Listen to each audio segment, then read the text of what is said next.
শুধু ইউএসএতেই 150 মিলিয়নেরও বেশি মানুষের কাছে লিমিটেড ট্রান্সপোর্টেশন আছে, তার মানে প্রায় অর্ধেক জনসংখ্যা। আর এমনকি পৃথিবীর গরিব দেশগুলোতে ট্রান্সপোর্টেশনের ঘাটতি আরো অনেক বেশি। 1 বছর আগে যখন আমরা কেনিয়াতে শুদ্ধ পানীয় জলের ঘাটতির কথা জানতে পারি, তখন আমরা ওয়াটার ডেলিভারি যারা করে তাদেরকে অনেক বাইকস দিয়েছি, কারণ তারা প্রতিদিন 10 মাইলেরও বেশি ভারী সাইকেল নিয়ে যাতায়াত করে মাত্র $7 করে রোজগার করবার জন্য। কিন্তু এখন নতুন বাইকের ফলে ওরা অনেক বেশি যাতায়াত এখন করতে পারছে, যা তাদের পরিবারের রোজগারকে অনেকটা বাড়িয়ে তুলেছে। এখন কাজ করতে অনেক সুবিধা হয়। আর এখানকার সম্প্রদায়ের ওপর এর প্রভাব দেখবার পরে আমরা আমাদের পার্টনার ইলেকট্রিক বাইকের কাছে গেলাম সাহায্য চাইতে। এটা মনে করে যে ওরা আমাদের 13টা বিচ ফিলান্থ্রপি ভিডিওসকে স্পন্সর করেছে। আর আমার মনে হয় আপনারা শুনে অবাক হবেন না যে ওরা $6 লাখ ইলেকট্রিক বাইক ডোনেট করেছে। আর তারপর আমরা আপনাদেরকে এমন একজন মানুষকে নমিনেট করতে বলেছি যার জীবনে ট্রান্সপোর্টেশনের অত্যন্ত প্রয়োজন আছে। আর প্রয়োজনীয় মানুষদের অনেক অনেক ভিডিও পাওয়ার পরে আমরা সেগুলোকে গিভঅ্যাওয়ে করার জন্য খুবই এক্সাইটেড হয়ে উঠেছিলাম। ওই বাইকটা আমার লাইফ চেঞ্জ করে দিতে পারে। এটা পেলে আমার আর আমার হাজবেন্ডের খুব সাহায্য হবে। আমরা এই বিশাল গিভঅ্যাওয়েটা শুরু করব নর্থ ক্যারোলিনা থেকে, যেখানে ড্যারেন প্রথম বাইক গিভঅ্যাওয়ে করবে 600টা বাইকের মধ্যে।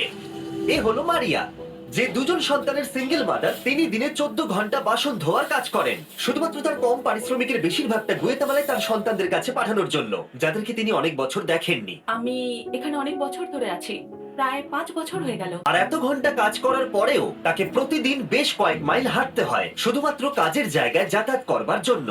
সমস্ত বাইকের মধ্যে এটা প্রথম বাইক যেটা আমরা গিভ অ্যাওয়ে করতে চলেছি। আর যেহেতু এটা প্রথম বাইক, তাই আমরা মারিয়াকে আরো এক্সট্রা $5000 ক্যাশ দিয়ে সারপ্রাইজ দেব। ঠিক আছে, চলো ওকে সারপ্রাইজ দেওয়া যাক। আমি তোমার জন্য একটা গিফট এনেছি। মারিয়া আমাদের বলল যা কিছু ওর কাছে বেঁচে যায় সেগুলো গ্রামের গরিব বাচ্চাদের খাওয়াবার জন্য দান করে দেয়।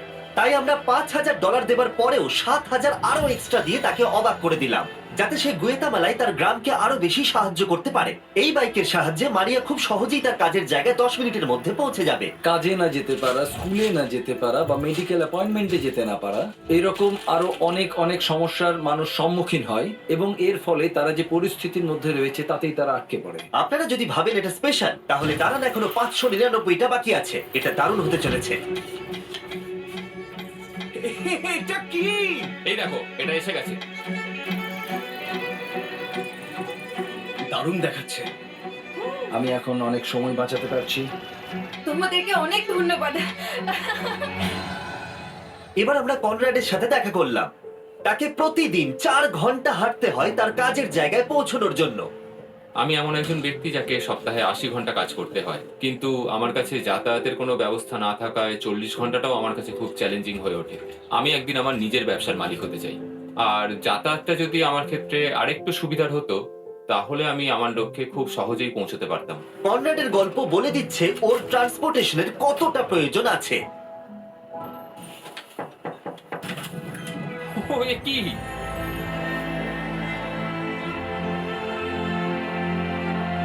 এই বাইকটা এখন থেকে প্রতিদিন কনরাডের 3 ঘন্টা সময় বাঁচিয়ে দেবে। এখন থেকে আমার যাতায়াত নিয়ে আর কোনো সমস্যাই রইল না। এবার আমি আমার জীবনের পরবর্তী লক্ষ্যের দিকে এগিয়ে যেতে পারবো। আমার বিশ্বাস হচ্ছে না যে এখনো 400টারও বেশি বাইক বাকি আছে। এটা কি? ও, এটা আমার। এটা বাইকটাকে একবার দেখো। ও ভাই, thank you mister Beast. Thank you so much. Thank you very much. आपको नहीं पता है मेरे लिए कितना मायने रखता है। এটা তো দারুণ। Thanks, thank you. Thank you, এতে আমার অনেক সাহায্য হয়েছে। তারপর আমরা অ্যামান্ডা আর সুসানের সাথে দেখা করলাম। এনারা ইন্টারফেথ রিফিউজি সেন্টারের হয়ে কাজ করেন, যারা তাদের জীবন উৎসর্গ করেছে হাজারেরও বেশি রিফিউজিকে সাহায্য করবার জন্য, আর তাদের স্বাভাবিক জীবনযাপনের জন্য অনেক কিছু দান করেছেন। ওরা তাদের সংস্কৃতি, ভাষা, এমনকি পরিবারকেও ছেড়ে দিয়েছে। আমরা তাদের জীবনের সবচেয়ে খারাপ সময় দেখাশোনা করতে পেরেছি। আর এত চেষ্টা সত্ত্বেও ট্রান্সপোর্টেশনের অভাব অনেকটা প্রতিকূল করে তুলেছে রিফিউজিদের সভ্য সমাজের অংশ হয়ে উঠতে। ওদের কোথাও যাওয়ার জন্য ভলেন্টিয়ার আর কর্মচারীদের উপর নির্ভরশীল হয়ে থাকতে হয়। একটা ভালো ট্রান্সপোর্টেশন অনেক রিফিউজির জীবন বদলে দিতে পারে। তাই আমরা 10টা ইলেকট্রিক বাইক রিফিউজি সেন্টারে ডোনেট করার সিদ্ধান্ত নিলাম। এই বাইকগুলো রিফিউজিদের সাহায্য করবে ঘুরে বেড়াতে, তাদের কাজে যেতে, এমনকি সমাজের সাথে মেলামেশা করতেও। আমরা অনেকটা করে ফেলেছি, কিন্তু এখনো 200টা বাইক গিভঅ্যাওয়ে করা বাকি আছে, যার মূল্য হতে পারে প্রায় $2 লাখ। আর আমি জানি না কেন ওরা আমাদেরকে এই বাইকগুলো ফ্রিতে দিচ্ছে। Shout out electric bike. চলো বাকিদেরকে সাহায্য করি। বক্সটাকে একবার দেখো। এটা এসে গেছে। Thank you Beast philanthropy. Thank you mister Beast. Thank you. আমি বাইকটা স্নো এর মধ্যে চালিয়েছি আর এটা দারুণ ছিল। তোমরা আমার জীবন বদলে দিয়েছো। আমি শুধু বলতে চাই থ্যাংক ইউ। আমি এখন যেখানে খুশি যেতে পারি। Thank you mister Beast. Thank you mister Beast. Thank you mister Beast. এটা দেওয়ার জন্য অনেক ধন্যবাদ। আমি তোমাদের কাছে কৃতজ্ঞ। তোমাদের সবাইকে অনেক অনেক ধন্যবাদ।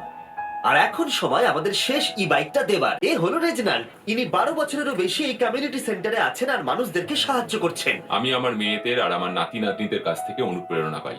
আপনি ভালো কিছু করলে আপনি তার ভালো ফলই পাবেন। আর যদিও তিনি চারপাশের মানুষদের উপরে তার ভালো কাজের প্রভাব বিস্তার করছেন, তবুও তাকে প্রতিদিন কাজে যাওয়ার জন্য 1 ঘন্টা হেঁটে বাস স্টপে পৌঁছতে হয়। আমি যদি এটার বদলে ট্রান্সপোর্টেশনের অন্য ব্যবস্থা পেতাম তাহলে সেটা খুবই ভালো হতো।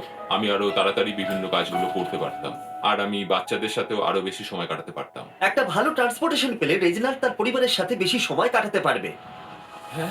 ওয়াও! অনেক অনেক ধন্যবাদ, অনেক অনেক ধন্যবাদ। ইলেকট্রিক ই বাইকের এই অসামান্য ডোনেশনের ফলে আমরা সুযোগ পেয়েছি মানুষকে সেই অপরচুনিটি দেওয়ার, যাতে তারা তাদের যাতায়াত ব্যবস্থাকে আরো মসৃণ করে তুলতে পারে। ইলেকট্রিক ই বাইক প্রতিবারের মতো এবারেও এগিয়ে এসেছে।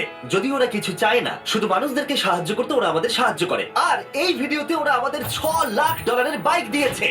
আর আপনারা যদি ভাবেন সত্যি কোনো ব্র্যান্ড মানুষদের সাহায্য করার কথা ভাবে কিনা, তাহলে আপনারা ইলেকট্রিক ই বাইকের কথা মনে করবেন। যদি কোনো ব্র্যান্ডকে আপনি সাহায্য করতে চান, তাহলে এদেরকে করুন, আমাদের সাবস্ক্রাইব করুন, না হলে ড্যারেন কাঁদবে। প্লিজ আমাকে কাঁদতে দিও না।